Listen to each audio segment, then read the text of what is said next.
dalam kitabnya orang Yahudi.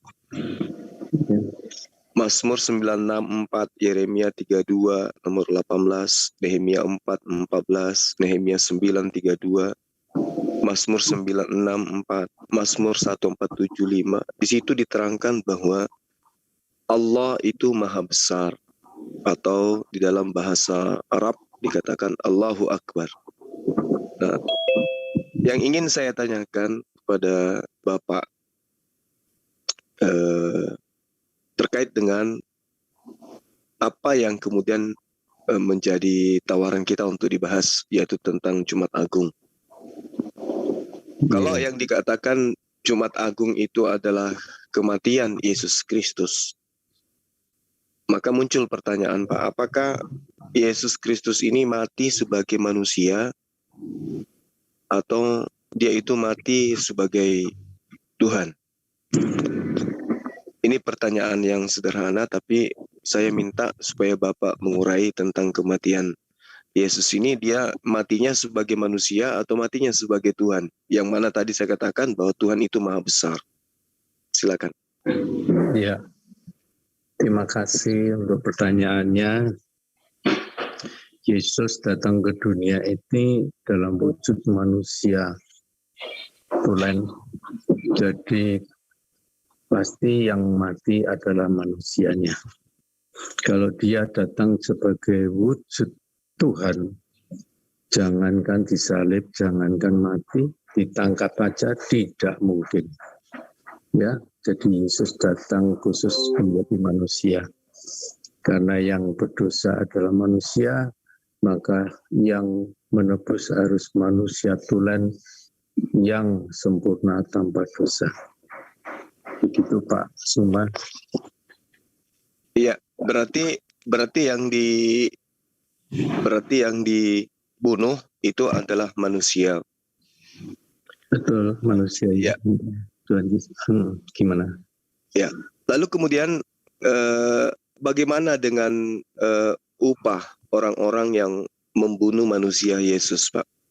Apakah upahnya kemudian itu memperoleh surga karena berjasa, atau justru memperoleh upah neraka karena membunuh Yesus?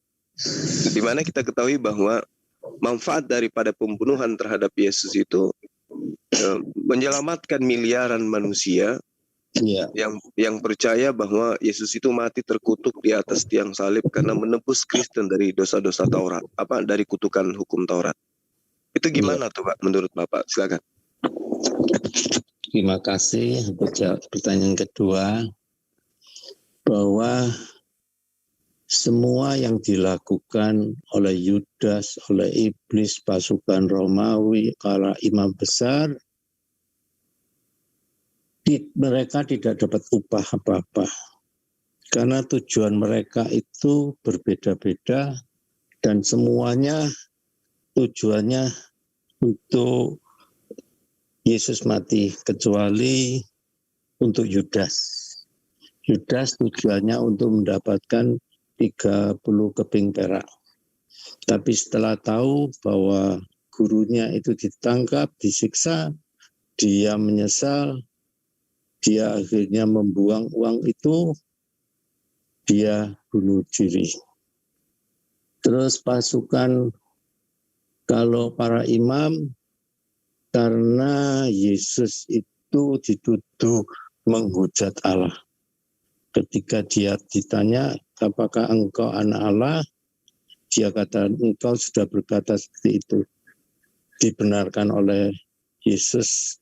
Artinya, kalau zaman itu dikatakan anak Allah, itu berarti sehakikat dengan Allah itu sendiri. Maka itu para imam mengatakan, untuk apa lagi kita tanya orang ini? Dia sudah menghujat Allah. Saat itu dia disalib, tujuannya adalah hukuman mati. Para imam juga sama. Para pasukan Romawi tujuannya adalah karena dia dinubuatkan akan menjadi raja. Takut untuk menyaingi, padahal sama sekali bukan. Yang dimaksud raja bukan secara politik, Yesus bahkan disebut raja itu raja di atas segala raja, karena segala kuasa baik di bumi dan di surga itu di tangan Yesus. Tujuan iblis juga salah. Dia balas dendam ketika Yesus dicobai, dia tidak berhasil, supaya Yesus mati, itu aja. Tapi mereka semua salah, gagal paham. Yesus hari ketiga bangkit, kalahkan maut. Dari kematiannya itu, maka itu ada hari esok, ada hari depan, bahwa semua orang yang percaya pada kebangkitan Yesus ada keselamatan. Jadi apa yang dilakukan oleh iblis, pasukan Roma, oleh Yudas, semuanya gagal total. Itu Pak, itu jawaban saya Pak. Ya, baik Pak. Jadi kalau misalnya Bapak sudah menjelaskan seperti itu, ini kita melihat bahwa seakan-akan jasa-jasa orang yang telah membuat miliaran manusia itu terselamatkan dari kutukan Taurat itu sia-sia Pak. Sementara di dalam kitab yang Bapak imani, baik itu di Perjanjian Lama maupun di Perjanjian Baru, itu jelas menerangkan bahwa manusia itu diupah berdasarkan hasil perbuatan, Pak. Contoh misalnya Roma 2 nomor 6, ia akan membalas setiap orang menurut perbuatannya.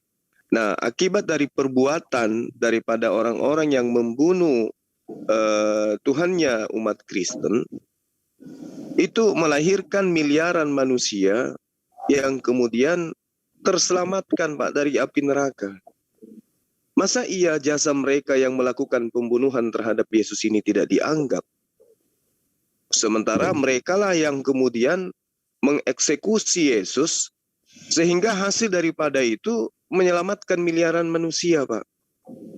Amsal 24 nomor 12, Mazmur 62 nomor 12, Ayub 34 nomor 11, itu menerangkan bahwa manusia itu diupah atas perbuatannya. Miliaran manusia ini terselamatkan oleh karena adanya oknum yang kemudian melakukan pembunuhan, eksekusi mati terhadap Yesus. Artinya mereka sangat berjasa, Pak. Mereka sangat berjasa kemudian melahirkan manusia-manusia baru yang terbebas dari dosa warisan atau dosa daripada kutukan hukum Taurat. Nah, ini akan timpang kemudian ketika mereka yang berjasa menyebabkan dosa manusia itu terhapuskan di atas tiang salib, dianggap tidak dapatkan apa-apa, hanya dihitung 30 perak dan seterusnya. Padahal mereka sangat berjasa. Dengan matinya Yesus, maka kemudian miliaran orang Kristen yang mengimani itu terbebas dari dosa-dosa asal, terbebas dari dosa kutukan hukum Taurat. Nah, artinya bahwa pelaku-pelaku daripada pembunuhan terhadap Yesus itu adalah orang yang sangat-sangat berjasa, Pak. Bukankah kita tahu bahwa kedatangan Yesus itu di atas muka bumi ini bukan tanpa rencana? Tuhan memang sudah merencanakan untuk kemudian mendamaikan antara Tuhan dengan manusia dalam perspektif pemahaman Kristen. Maka mereka kemudian yang menjadi pelaku eksekutor kematian Yesus, masa tidak dianggap apa-apa? Itu gimana ceritanya, Pak? Orang yang berjasa terhadap keselamatan Kristen kok dianggap tidak mendapatkan apa-apa gitu. Sementara kematian Yesus itu membuahkan keselamatan bagi orang-orang Kristen. Kenapa kemudian para eksekutor ini tidak mendapatkan upah sesuai dengan perbuatan mereka?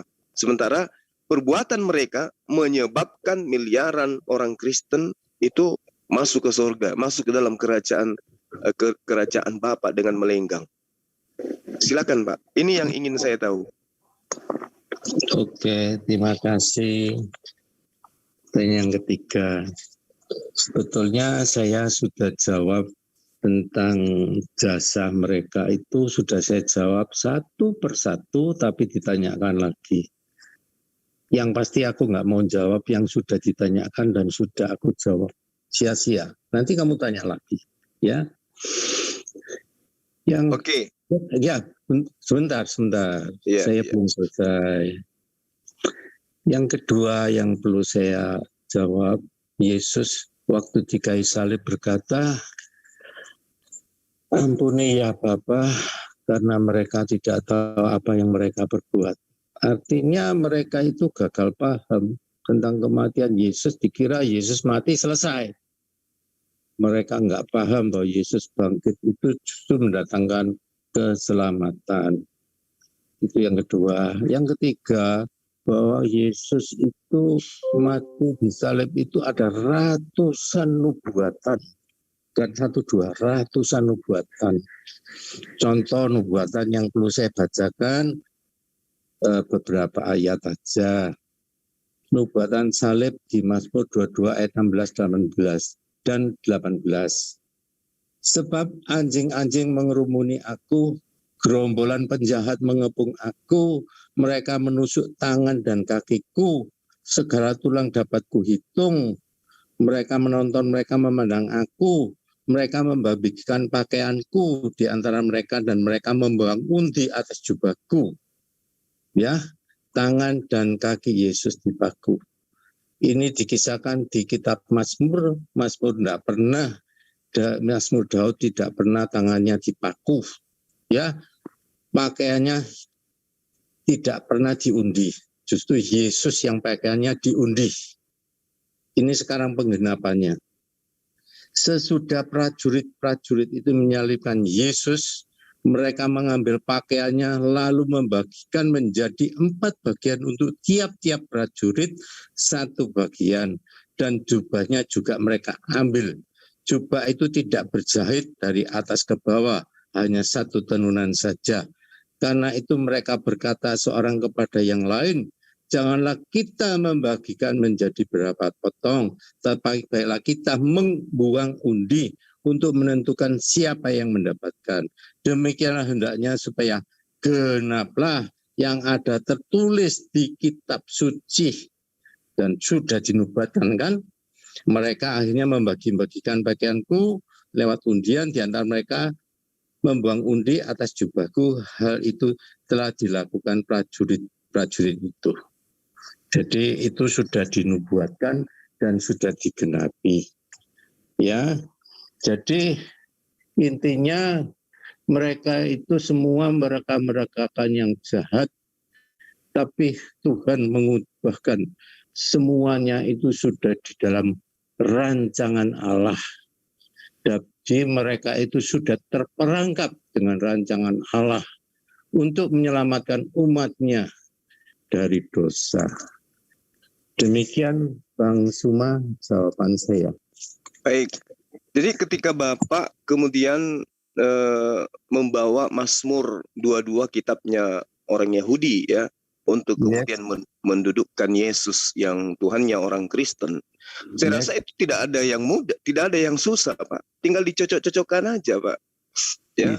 Nah, hanya sangat disayangkan kenapa nggak diambil juga Mazmur 91 yang menerangkan tentang Yesus yang tidak akan mungkin dibunuh, Pak. Kenapa nggak diambil Mazmur 91-nya? Karena di situ diterangkan tentang Yesus. Yesus adalah anak Allah. Dan di 91 itu, Mazmur 91 itu bercerita tentang anak Allah. Jangankan dibunuh, Pak. Untuk kemudian kakinya terantuk batu saja, Tuhan tidak mengizinkan terjadi terhadap anak Allah. Dan Yesus itu adalah anak Allah.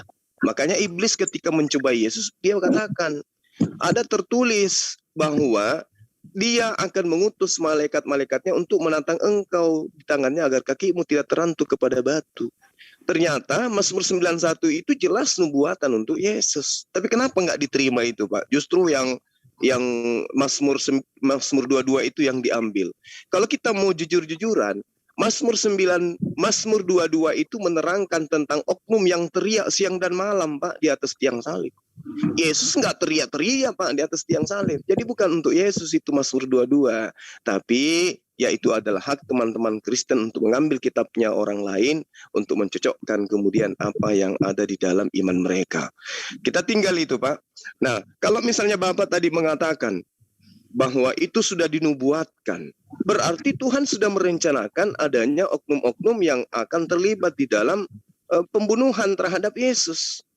Nah, kalau misalnya orang ini diupah dengan neraka karena mereka masuk ke dalam rancangan Tuhan, berarti Tuhan merancang orang-orang ini masuk ke neraka. Berarti Tuhan yang memprakarsai orang-orang ini kemudian masuk ke dalam neraka. Ini berat, Pak, untuk diterima. Kenapa berat diterima? Lah kan Tuhan yang membuat orang-orang itu kemudian melangkahkan kaki untuk membunuh si Tuhan. Kenapa kemudian diupah dengan neraka? Harusnya mereka ini adalah orang-orang yang berjasa, yang menyebabkan miliaran orang Kristen terselamatkan. Enak di Kristen. Bagaimana kalau misalnya posisi ditukar? Orang Kristen yang dijadikan Tuhan sebagai alat untuk membunuh Yesus. Dan pelaku daripada pembunuhan Yesus itu menerima kemudian upah dibebaskan dari kutukan Torah dan juga kutukan daripada dosa waris kalau dibalik. Nah, kalau misalnya mereka protes kepada Tuhan, ya Tuhan, kenapa kau jadikan aku sebagai tumbal? Kau selamatkan miliaran Kristen sementara kamu masukkan aku ke dalam neraka. Padahal mereka itu menerima Yesus sebagai Tuhan akibat saya. Saya yang membunuh Yesus sampai mereka punya Tuhan. Saya yang membunuh Yesus sampai mereka punya dosa itu ditebus. Kok saya diupah dengan neraka? Padahal dalil-dalil dalam kitabmu mengatakan bahwa manusia diupah berdasarkan terhadap perbuatannya. Perbuatan saya mendatangkan kebaikan. Miliaran manusia terselamatkan karena saya membunuh Tuhannya di atas tiang salib. Itulah poin, Pak. Jadi Bapak jangan bosan ketika kemudian saya tanya dengan pertanyaan yang sama. Karena tidak rasional, Pak. Misalnya gini, saya melakukan sesuatu yang dipandang oleh manusia itu adalah suatu keburukan. Tetapi dalil di dalam kitab Bapak mengatakan ya bahwa tidak dipandang baik oleh manusia. Apa yang dipandang baik oleh manusia belum tentu baik di mata Tuhan. Apa yang dipandang buruk di mata manusia belum tentu buruk di mata Tuhan. Itu Alkitab, itu Bible Bapak yang mengatakan. Nah sekarang menurut pandangan kita manusia, pengkhianatan terhadap Yesus itu adalah sebuah keburukan. Tapi ternyata itu adalah rencana Tuhan. Berarti keburukan menurut pandangan manusia adalah kebaikan menurut Tuhan. Kenapa? Karena miliaran manusia terselamatkan karena akibat pembunuhan Tuhan di atas tiang salib. Maka muncul pertanyaan, apa upah bagi mereka yang melakukan rencana Tuhan? Tuhan loh yang merencanakan. Menurut Bapak dinubuatkan itu adalah sesuatu yang diskenariakan oleh Tuhan. Berarti Tuhan sudah menunjuk pelaku-pelaku eksekutor terhadap pembunuhan Yesus sampai diperingati hari ini. Dikatakan Jumat Agung. Kenapa? Karena ada pelaku pembunuhan. Kalau tidak ada pelaku pembunuhan, tidak ada Jumat Agung, Pak. Tidak ada kematian Yesus Kristus, tidak ada Kristen, tidak ada kemudian pembebasan dari dosa waris. Jadi kita tidak boleh menyepelekan orang-orang yang berjasa. Mereka lah yang menyebabkan adanya keselamatan bagi orang Kristen. Mereka lah yang menyebabkan adanya Tuhan mati di atas tiang salib. Kalau mereka tidak melakukan eksekusi mati terhadap Yesus, Tuhan orang Kristen, lalu bagaimana ceritanya Yesus mau menebus dosa waris itu? Bagaimana kemudian ceritanya Yesus yang konon ceritanya sudah dinubuatkan untuk mati? Apakah Yesus dibolehkan bunuh diri? Atau harus ada yang mematikan dia? Kalau harus ada yang mematikan dia, maka apa upah daripada orang yang melakukan pembunuhan? Nah, kalau misalnya Yesus lagi bertanya, kata Bapak tadi di atas tiang, ya Bapak, ampunilah mereka, karena mereka tidak tahu apa yang mereka perbuat. Yesus tidak perlu berdoa kayak begitu. Kenapa? Yesus Tuhan itu sendiri. Yesus yang merancang itu semua terjadi. Bahkan harusnya Yesus itu berdoa, ya Bapak, tolong persiapkan surga yang terbaik buat mereka-mereka yang telah membunuh aku, karena perbuatan mereka miliaran manusia akan terselamatkan. Itu baru benar, Pak. Tapi kalau konsepnya seperti yang Bapak utarakan, ini yang benar yang mana? Gitu loh, Pak. Jadi harus ada data pendukung. Kenapa? Yeremia 17 nomor 10, Yeremia 32 nomor 19, Yehezkiel 7 nomor 27, Roma 2 nomor 6, Roma 2 nomor 1, Kolose 1 8, Kolose 1 2, Kolose 1 10, Efesus 6 8, Efesus 6 1, Pengkhotbah 1 17, Wahyu 2 3 dan seterusnya. Manusia diupah atas perbuatan mereka masing-masing. Loh, Tuhan yang merencanakan manusia ini untuk melakukan pembunuhan, kok diupah dengan neraka? Sementara Tuhan sendiri yang merancang itu.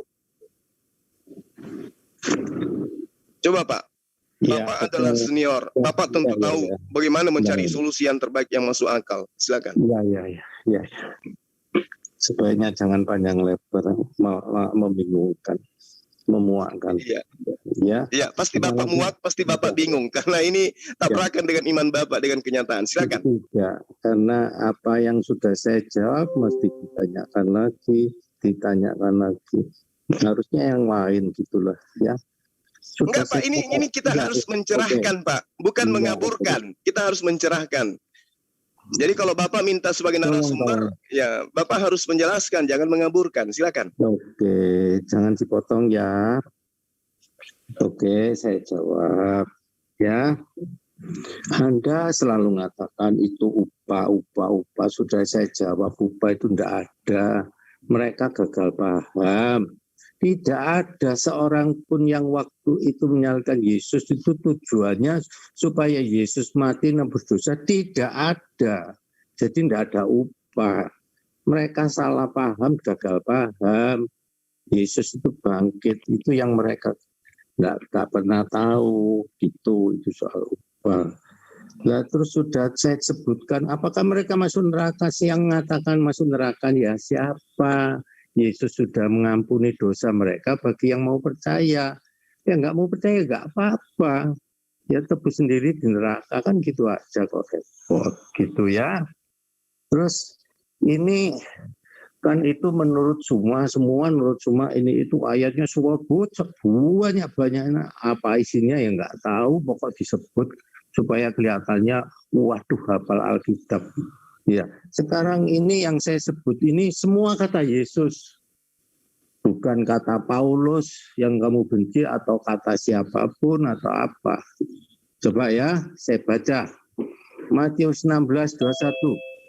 Sejak waktu itu Yesus mulai menyatakan kepada murid-muridnya bahwa ia harus pergi ke Yerusalem dan menanggung banyak penderitaan dari pihak tua-tua, imam kepala, ahli Taurat, lalu dibunuh dan dibangkitkan hari ketiga.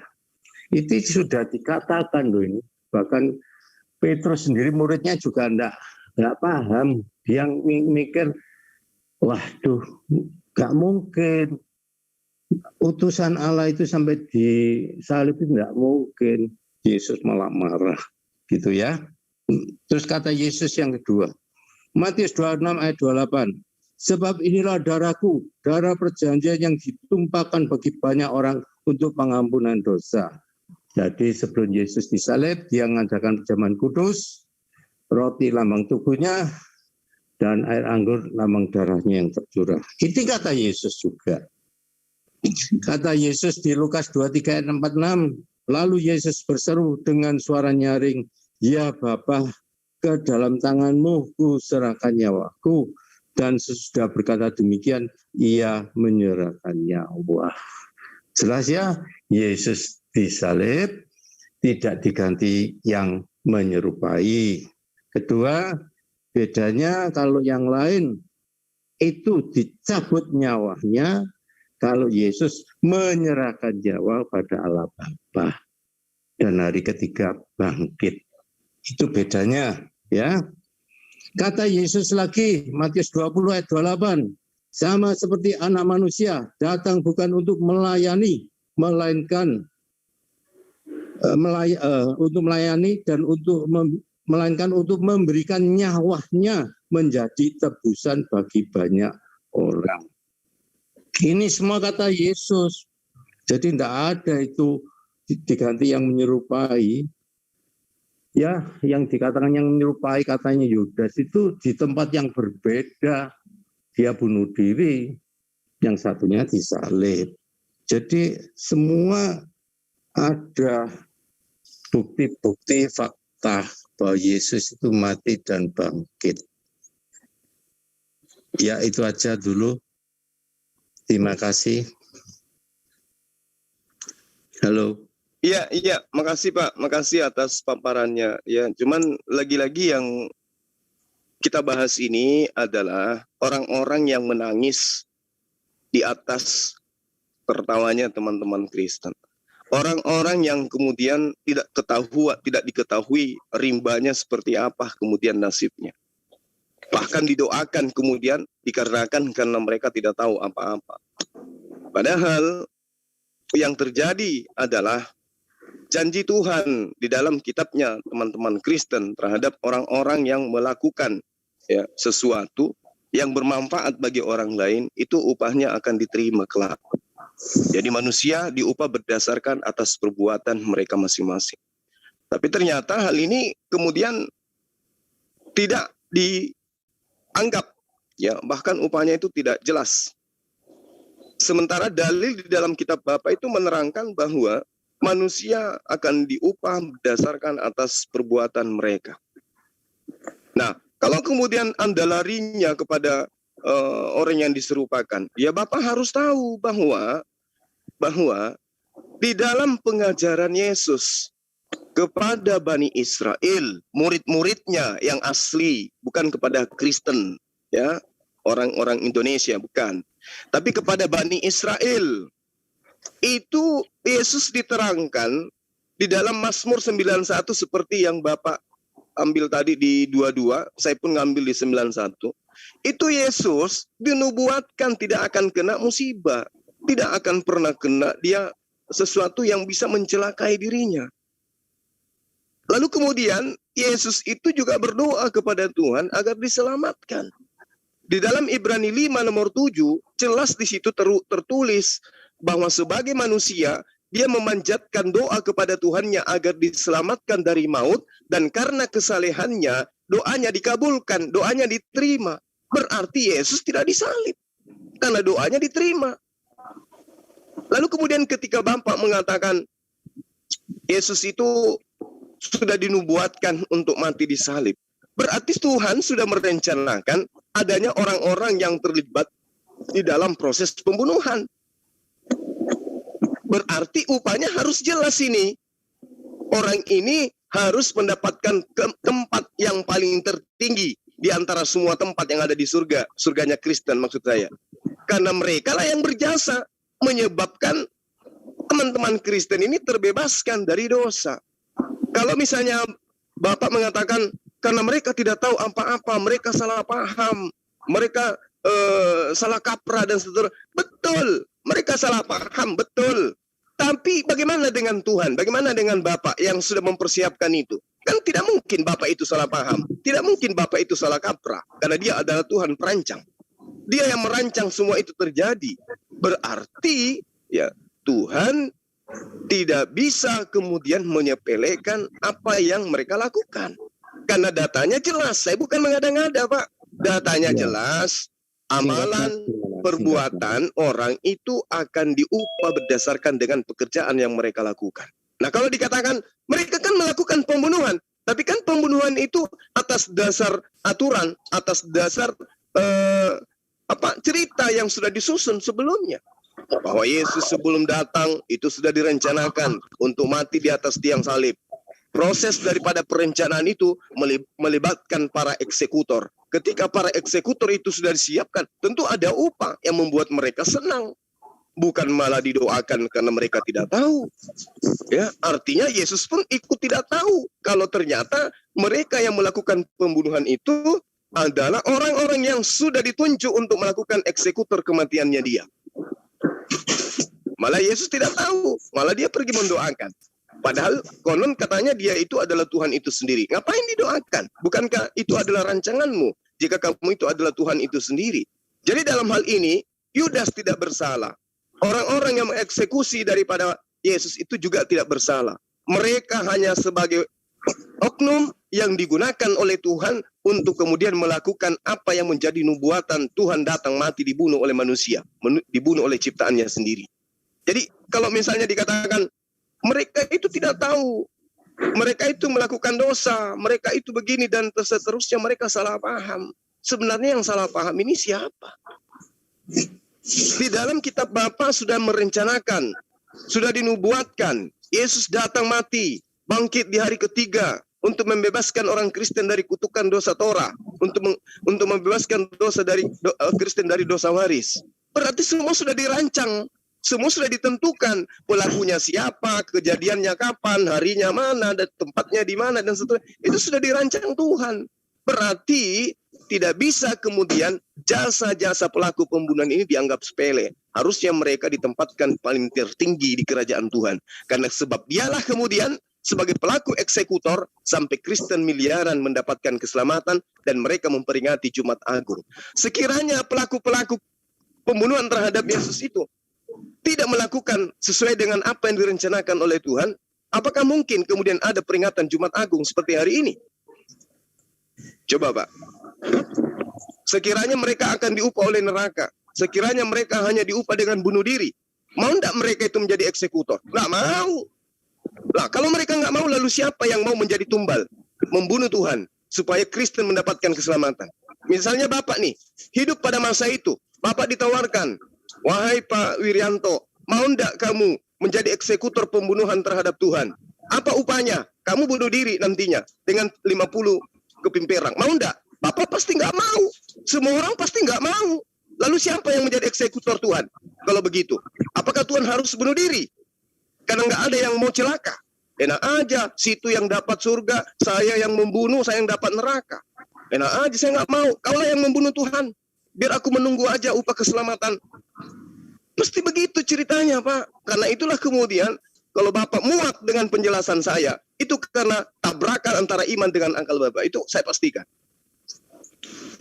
Nah sekarang gini Pak, biar sederhana. Andai Bapak hidup pada masa itu, mau enggak Bapak menjadi eksekutor untuk membunuh Tuhan? Silakan. Oke, seandainya saya hidup zaman itu, bisa jadi saya ikut menyalibkan Yesus. Karena waktu itu Yesus menghujat Allah. Dia menyamakan dirinya dengan Allah. Dia menyebut dirinya anak Allah. Kalau saya mungkin ini yang harus saya jawab karena pertanyaannya banyak, jadi daripada lupa yang terakhir saya jawab. Ya, apakah Yesus itu nggak bisa menyelamatkan? Sangat bisa. Orang yang disalib di kanan kiri, yang satu menghujat, yang satunya itu baik pada Yesus. Dia katakan, jika engkau disalib karena kesalahanmu, tapi dia disalib karena dia itu memang melakukan untuk penebusan dosa. Hari itu juga Yesus berkata pada yang sebelah kanan, hari ini juga engkau bersama aku di Firdaus. Manusia siapa yang bisa mengajak manusia ke surga? Tidak ada selain Yesus. Ya, mengenai perbuatan. Ya memang semua orang itu diadil menurut perbuatan, betul-betul. Ya kalau orang jahat, walaupun dia ngaku Kristen, sudah ditebus darahnya, tapi kejahatannya suka berjudi, suka membunuh, suka main perempuan, suka berzina, ya tetap harus dihukum di neraka itu. Itu pasti orang yang nggak benar itu. Tobatannya nggak benar. Nah, tapi bedanya antara Kristen dengan agama lain adalah bahwa kita itu diselamatkan karena kasih karunia, bukan karena perbuatan. Apakah perbuatan perlu? Sangat perlu. Tapi perbuatan itu tidak bisa menyelamatkan. Perbuatan itu sebagai ucapan syukur kita karena kita diselamatkan.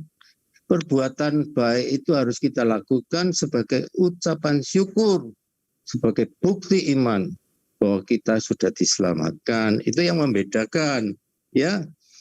Jadi nubuat salib itu sebetulnya banyak, tapi yang kamu sebutkan itu semuanya bukan tujuan untuk nubuatan penyaliban Yesus atau tidak, bukan. Kalau dikatakan panjang umur, iya ya jelas Yesus sampai sekarang masih hidup kok. Karena dia bangkit, ya kan? Kalau dia berdoa, ya memang Yesus pun juga sebetulnya dia menghadapi kegentaran yang luar biasa. Dia juga berdoa pada Allah, minta cawan ini lewat, tapi bukan kehendakku, biarlah kehendak Bapa yang jadi. Tapi kenyataan kehendak Bapa dia tetap harus mati, dan itu sudah dinubuatkan. Ya, jadi semua yang dilakukan oleh Nabi, mulai Adam, pasti harus ada korban darah binatang. Ya, ketika Adam jatuh dalam dosa, maka Tuhan memberikan kulit binatang untuk apa? Menutupi auratnya. Jadi pasti ada korban darah binatang. Adam yang berdosa, tapi binatang yang mati. Itu zaman nabi-nabi. Nabi Nuh pun juga gitu, setelah air bah reda, maka Nuh juga mempersembahkan. Kejadian 8 ayat 20. Lalu Nuh mendirikan mezbah bagi Tuhan dari segala binatang yang tidak haram, dari segala burung yang tidak haram, diambilnya beberapa ekor, lalu dia mempersembahkan korban bakaran di atas mezbah itu. Tujuannya apa? Ya, sisa manusia yang ada di dalam bahtera itu supaya kudus. Lewat apa? Korban lagi darah. Nah, zaman Musa pun lebih lengkap. Korban bakaran ada, korban selamat ada, korban tebus salah ada, dan sebagainya. Para nabi mulai Yesaya, Salomo, Yusuf pasti harus mempersembahkan korban darah binatang. Saya bacakan 2 Samuel 6 ayat 17. Tabut Tuhan itu dibawa masuk, lalu diletakkan di tempatnya, di dalam kemah yang dibentangkan. Daud itu kemudian Daud mempersembahkan korban bakaran dan korban keselamatan di hadapan Tuhan. Abraham mempersembahkan Ishak, anaknya diganti anak domba yang sangkut semak duri. Itu gambaran anak domba Allah yang kepalanya dimahkotai duri. Nah, ini sekarang puncaknya. Kalau dulu itu para nabi itu hanya sebagai cek. Buka cek aja binatang yang harus keluar darah. Tapi cek itu kan harus cair. Gimana harus cair? Ini puncaknya. Ketika Yesus datang, dia tidak pernah mempersembahkan korban binatang, tapi dirinya sendiri sekali untuk selamanya. Justru ini puncak keselamatan yang sejati. Tapi banyak yang tidak percaya, termasuk orang Islam. Ibrani 7 ayat 27 dikatakan, yang tidak seperti imam-imam besar lain, yang setiap hari harus mempersembahkan korban untuk dosanya sendiri, dan sesudah itu barulah untuk dosa umatnya, sebab hal itu telah dilakukan satu kali selama-lamanya ketika ia mempersembahkan dirinya sendiri sebagai korban. Jadi yang lain-lain ini hanya lewat binatang-binatang, dan itu dilakukan berulang-ulang, tapi Yesus tidak pernah mempersembahkan korban, tapi dirinya sekali untuk selamanya buat umat tebusannya, buat yang mau percaya. Kalau kamu tidak mau ya nggak apa-apa, silakan terima korban terakhir, yaitu Yesus Kristus, maka Anda selamat. Silakan tolak korban Yesus, maka engkau menanggung dosamu sendiri di neraka kekal. Cuma itu aja kok. Ya, yuk, terima kasih. Oke, baik Pak. Jadi ketika Bapak tadi mengatakan bahwa sekiranya Bapak itu hidup pada masa itu, maka Bapak pun akan ikut terlibat di dalam proses pembunuhan terhadap Yesus, disebabkan oleh karena Yesus menghujat Tuhan dengan mengatakan dirinya adalah sebagai anak Tuhan, kan gitu ya? Betul. Nah, apakah kemudian Yesus tidak menjawab tuduhan Pak pada masa itu? Tidak, dia mengatakan iya, apa yang kamu katakan benar. Nah, berarti Bapak lupa atau tidak baca di dalam Yohanes 10 nomor 34, 35, 36. Apa itu? Yesus menjawab mereka yang menuduh Yesus menghujat Tuhan dengan mengatakan anak Tuhan. Dan seakan-akan dia menyetarakan dirinya dengan Tuhan. Dia mengatakan di dalam Yohanes 10 nomor 34, bukankah di dalam kitab Tauratmu dikatakan, siapapun yang diserahi tugas untuk menyampaikan firman, maka dia adalah Tuhan, maka dia adalah Allah. Dia nggak ngaku anak Allah, tapi dia langsung mengaku sebagai Allah. Artinya Bapak salah kaprah terhadap itu. Ya, ketika Bapak kemudian melakukan pembunuhan terhadap Yesus, Bapak sedang melakukan satu eksekusi yang keliru. Kenapa? Pak Yesus tidak pernah menyamakan dirinya dengan Tuhan, apalagi menganggap dirinya sebagai Tuhan. Menyamakan dengan dirinya Tuhan saja tidak, apalagi menganggap dirinya Tuhan. Yohanes 10 nomor 34, 35, 36. bukankah di dalam kitab Tauratmu, wahai orang Yahudi yang ingin membunuh aku, yang ingin menangkap aku, yang ingin melempari aku batu, karena menyangka aku ini menyamakan diriku dengan Tuhan. Bukankah di dalam kitab Tauratmu dikatakan siapapun yang diserahi tugas untuk menyampaikan firman, maka dia adalah Allah. Ada berapa Allah? Pasti banyak. Karena penyampai firman itu banyak. Malaikat penyampai firman. Zakaria penyampai firman. Daud penyampai firman. Elia penyampai firman. Musa penyampai firman. Abraham penyampai firman. Yakub penyampai firman. Yesus penyampai firman. Apakah mereka semua Allah? Makanya Yesus klarifikasi, Pak. Berarti ketika Bapak kemudian melakukan eksekusi mati terhadap Yesus, Bapak diupah dengan neraka karena Anda salah paham terhadap pernyataan Yesus. Saya masih sum, ya. Sebentar lagi Pak, saya keluar ya. Sebentar. Iya, sebentar ya Pak. Sebentar. Oke. Saya tambahkan sedikit lagi, Pak. Oke. Sebentar ya, Pak. Pak Suma, maaf, ya. Saya ada tamu ini ditunggu di depan. Cuma pasti semua pertanyaan Pak Suma pasti saya bisa jawab ya. Cuma maaf ini ada tamu sudah janjian. Ya, oke. Ya. Baik Pak, baik. Makasih banyak Pak atas waktunya. Terima kasih, sehat selalu, panjang umur Bapak. Silakan. Terima kasih Pak Suma. Oke, baik. Ya, Al-Quran menerangkan begini di dalam surah An-Nisa. Ya, ayat 157 bahwa orang-orang yang ada pada masa itu mengalami sesuatu yang sangat luar biasa. Orang-orang yang melakukan pembunuhan terhadap Yesus itu mereka mendapatkan kejadian yang luar biasa. Apa kejadian yang luar biasa itu? Oleh Allah mereka diserupakan, ya. Jadi oknum yang mereka bunuh itu diserupakan dengan Nabi Isa alaihissalam. Wa innal ladzina ikhtalafu fihi lafi syakkin minhu ma lahum bihi min ilmin illa tiba'a zan wa ma qataluhu yaqina. Jadi mereka tidak punya keyakinan terhadap yang mereka bunuh. Itu bisa dilihat dalam Kisah Para Rasul 25 nomor 19, bagaimana kemudian tentang Yesus mereka berselisih. Sampai hari ini Yahudi Kristen masih berselisih tentang Yesus.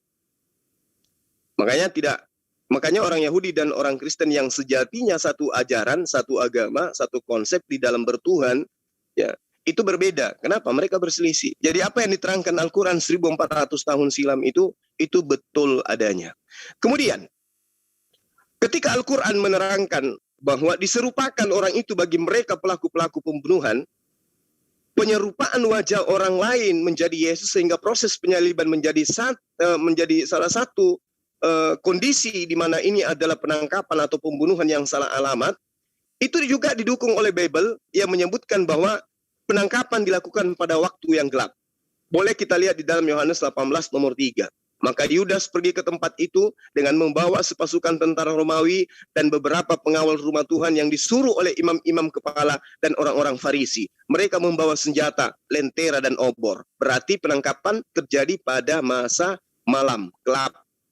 Di situ ada lentera dan obor. Satu poin. Kemudian, Matius 17 nomor 2. Salah tangkap itu kemungkinan saja bisa terjadi. Dan semakin mungkin. Kenapa? Karena pertama, Yesus punya mujizat dapat merubah wajah. Bisa dilihat di dalam Matius 17 nomor 2.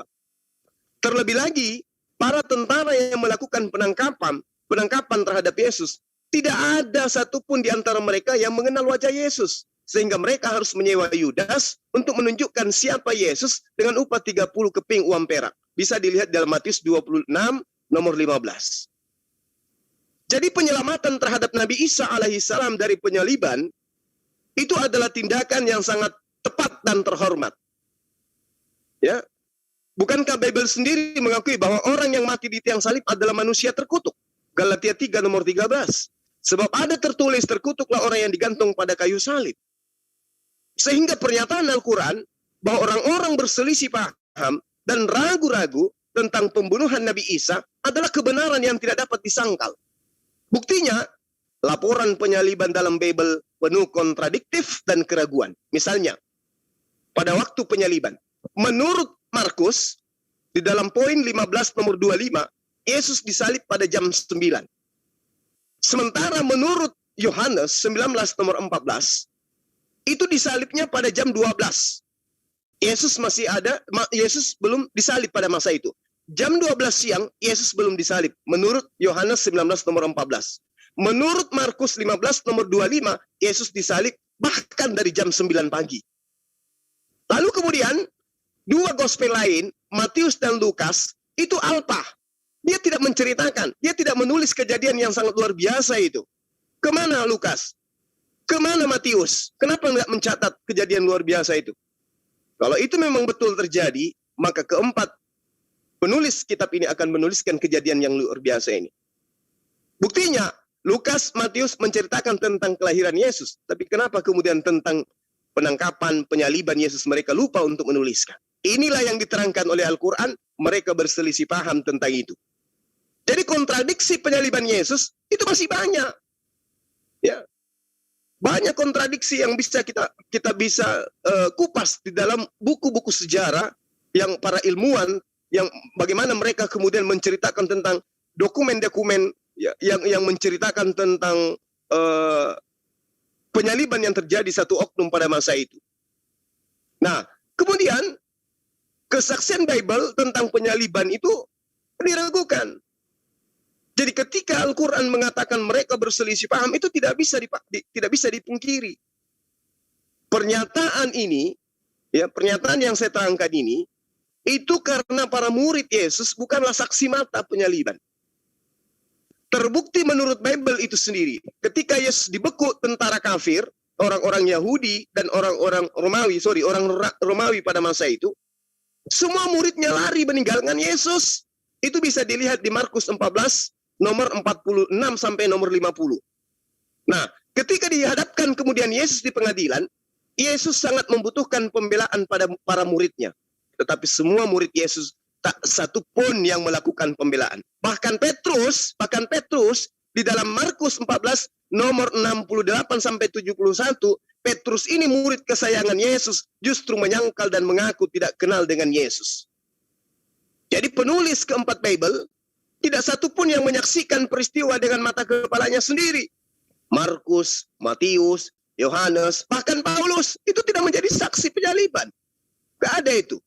Ya, bahkan Bible Markus sampai sekarang masih belum diketahui dengan pasti siapa penulisnya. Lalu kenapa kemudian dia menceritakan tentang kejadian penyaliban itu, sementara Lukas, Matius tidak menceritakan kejadian itu. Nah, inilah sahabat-sahabat yang saya katakan bahwa ketika Al-Quran menerangkan wa qaulihim inna qatalnal masiha Isa bin Maryam Rasulullah, ya Rasulullah, wa ma qatalu wa ma salabu walakin subbiha lahum, itu tidak bisa diragukan. Wa innal ladzina ikhtalafu fi la fi syakkin minhu ma lahum bihi min ilmi illa tiba'a zanni wa ma qatalu yaqina. Ini tidak bisa diragukan. Karena kenapa?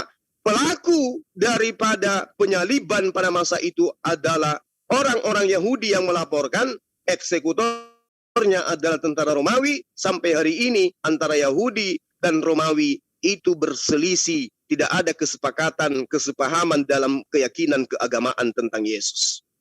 Yahudi bahkan tidak kemudian mendudukkan Yesus sebagai tokoh sentralisasi dalam agama mereka. Ini bukti apa yang diterangkan oleh Al-Quran tidak bisa diragukan. Nah, lalu kemudian, sahabat sedikit lagi ya, saya tambahkan.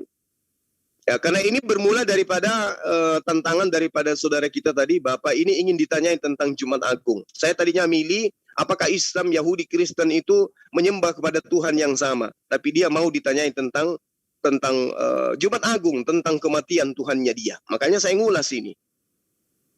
Lalu kemudian sahabat-sahabat yang dirahmati oleh Tuhan yang Maha Esa, ketika kita berbicara mengenai apa yang kemudian diyakini oleh teman-teman Kristen sebagai sebuah kebenaran, kita melihat bagaimana kemudian rencana untuk membunuh Yesus.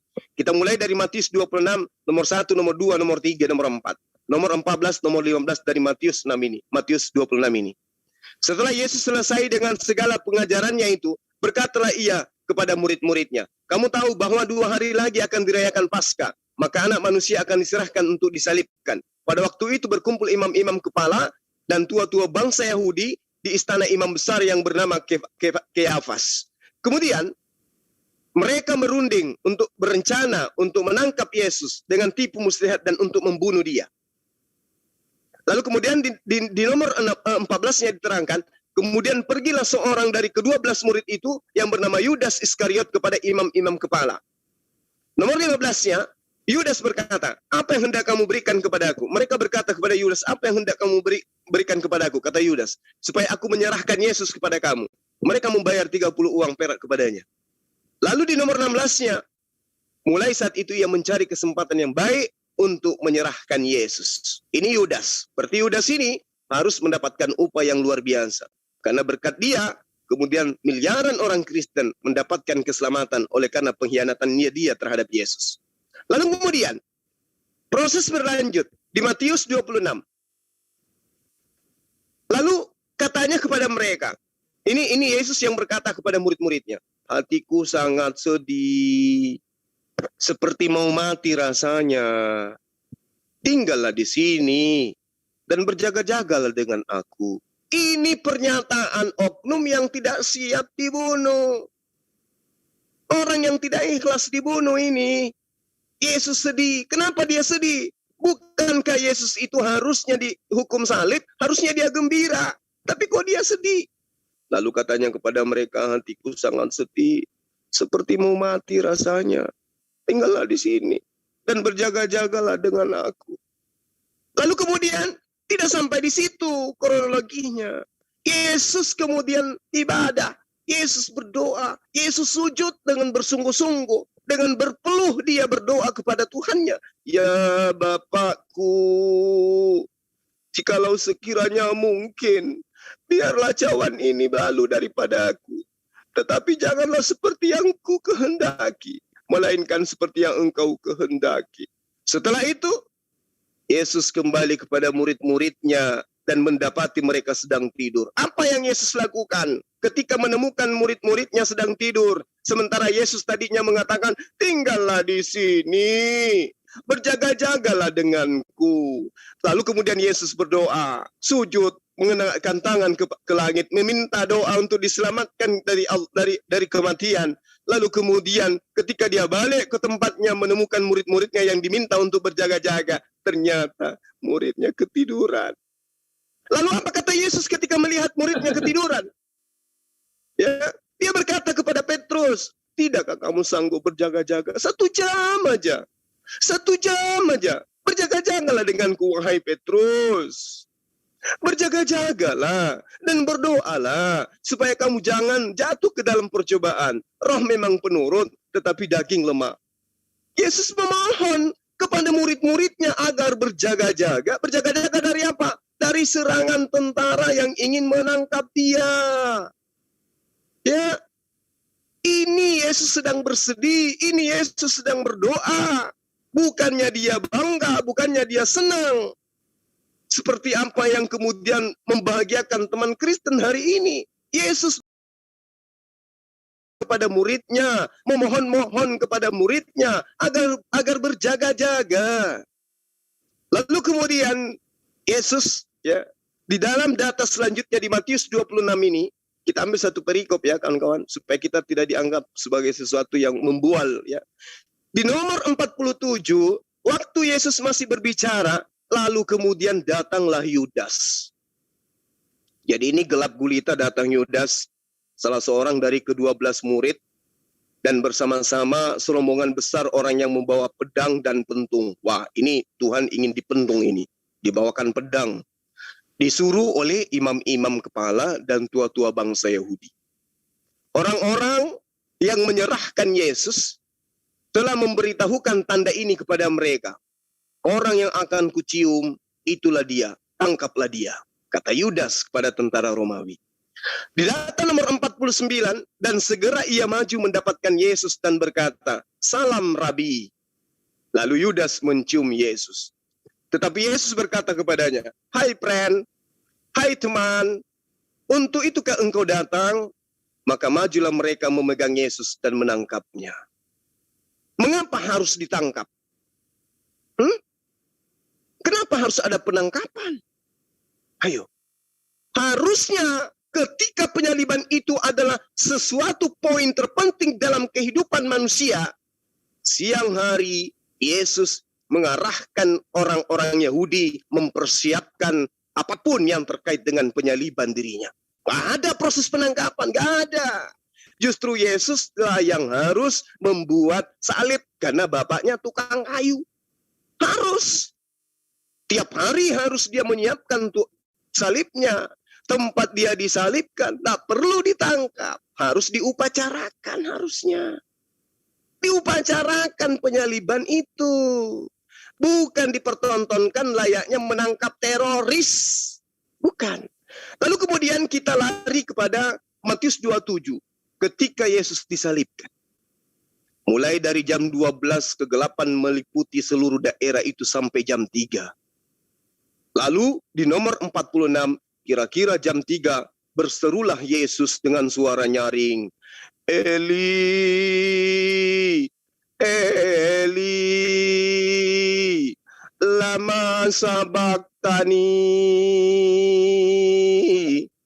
Artinya, Tuhanku, Tuhanku, Allahku, Allahku, mengapa engkau meninggalkan aku? Tertantang-tantang. Coba kita lihat. Coba kita lihat. Dari awal sampai akhir, kita melihat tanda-tanda yang dipertontonkan Yesus. Tidak ada keikhlasan dalam penyaliban. Tidak ada itu misi penebusan dosa manusia. Yang muncul kemudian di permukaan, yang nampak pada kejadian ini adalah Yesus tidak mau kalau dia disalib. Eli, Eli, lama sabachthani. Ini enggak ada. Mana prosesi keikhlasannya dia? Oh, kita ambil Mazmur 22. Yesus dinubuatkan untuk mati di salib. Nenekmu kiper.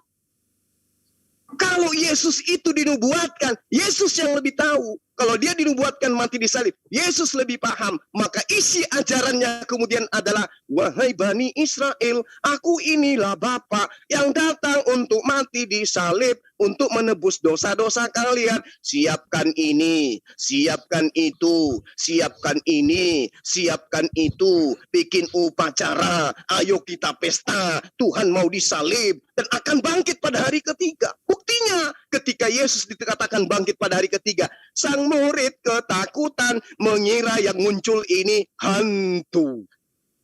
Wow, keren. Keren kali.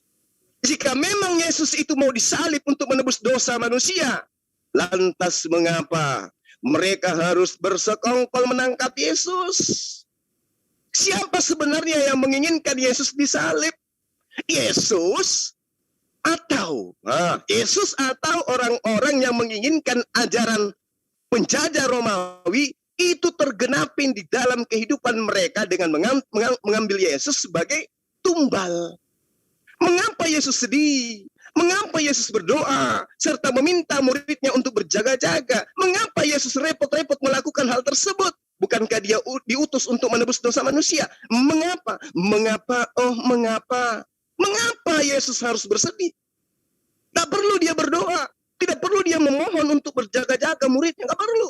Harusnya mereka mempersiapkan penyaliban Tuhan. Karena itu adalah hal terbesar ya, yang akan terjadi. Di mana manusia semuanya akan digiring ke surga. Karena akibat ada Tuhan yang datang menyalibkan dirinya demi untuk menebus dosa manusia. Lalu kenapa kemudian Yesus harus ditangkap paksa? Kenapa? Mengapa harus meronta-ronta saat disalib sambil teriak Eli, Eli, lama sabachthani? Kenapa? Hal ini jelas menunjukkan bahwa Yesus tidak mau disalib. Yesus disalib bukan untuk menebus dosa manusia. Lantas dari mana ide penebusan dosa manusia itu? Nanti di sesi berikutnya kita akan menunjukkan fakta dan data bahwa ide penebusan dosa manusia itu sumbernya berasal dari ahli kitab, orang Farisi, orang munafik yang mengajarkan orang masuk ke dalam ajaran agamanya menjadi orang neraka dan menyebabkan mereka 2 kali lebih jahat daripada pendiri daripada ajaran itu.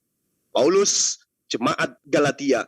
Di dalam Galatia 3 nomor 13 menerangkan, Kristus telah menebus kita dari kutuk hukum Taurat dengan jalan menjadi kutuk karena kita, sebab ada tertulis, terkutuklah orang yang digantung pada kayu salib. Tang. Padahal original teksnya bukan tergantung pada kayu salib, tetapi tergantung pada di atas pohon. Ya, di sesi berikutnya kita akan membahas siapa sih yang menginginkan Yesus itu harus mati dengan cara terkutuk. Ide penebusan dosa itu dari mana asal-usulnya? Saya kira begitu para sahabat-sahabat sekalian. Saya anggap cukup untuk sesi kali ini. Yang pasti bahwa ketika penyaliban itu benar, maka orang-orang yang menyalibkan Yesus adalah pahlawan yang harus mereka hargai, karena berkat jasa mereka, Yesus memberikan kehidupan kekal kepada orang-orang yang mengimani dia mati terkutuk di atas tiang salib. Demikian dari saya. Salam satu Tuhan, tetap semangat, kemudian zikir, berdoa kepada Allah agar generasi kita dijauhkan dari ajaran-ajaran seperti ini, ajaran di mana Tuhan teriak, Eli, Eli, lama sabachthani, Tuhanku, Tuhanku, mengapa engkau meninggalkan Tuhan? Demikian. Saya akhiri. Assalamualaikum warahmatullahi wabarakatuh. Salam.